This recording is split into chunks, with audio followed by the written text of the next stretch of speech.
Each of these figures represents 1,000 people who died. We'll be counting soldiers and civilians separately.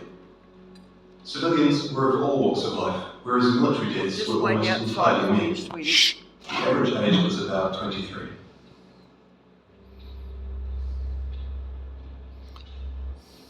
In most battles, for every 1,000 soldiers killed, there were more than 1,000 who were injured. The word casualty can be confusing because in military speak it often includes both deaths and injuries, and anything else that takes a soldier out of service. But here we're just counting the deaths. Germany started World War II when it invaded Poland. Poland ultimately lost over 200,000 soldiers in the war, and most died after the invasion, while the country was occupied by Germany and the Soviet Union. Meanwhile, Germany lost just 16,000 in the invasion of Poland. The Germans went on to invade and conquer other countries, including Denmark, Belgium, the Netherlands, France, Greece, and Yugoslavia. France surrendered, but after losing 92,000 soldiers in the Battle of France. Over 200,000 ultimately fell, which includes deaths in POW camps, French colonies, and other fighting.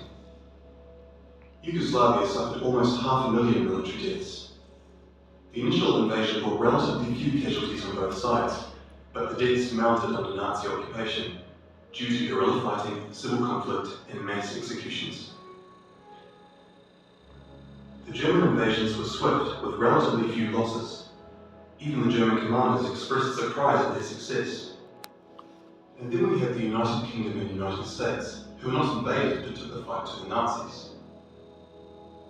Britain lost about the same number of soldiers as the US, which includes British colonies. Germany lost about 500,000 soldiers fighting the US and Britain in what is known as the Western Front, which took place in France and Belgium.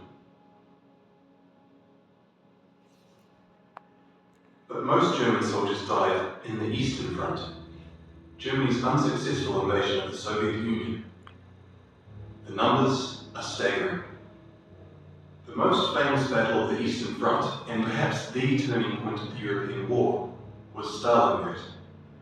The German 6th Army successfully took Stalingrad, but then got surrounded by Soviets and cut off from food and ammunition. 500,000 Germans would ultimately die in Stalingrad. Another 100,000 were taken prisoner, of which only 6,000 would ever return. POWs had a low survival rate throughout World War II, and was particularly grim in the East.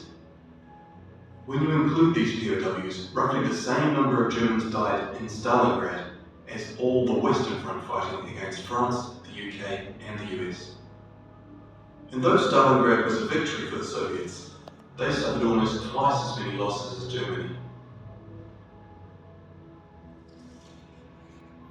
The Soviet Union would eventually defeat the once unstoppable German army, killing 2.3 million German soldiers. But winning the war came at a cost.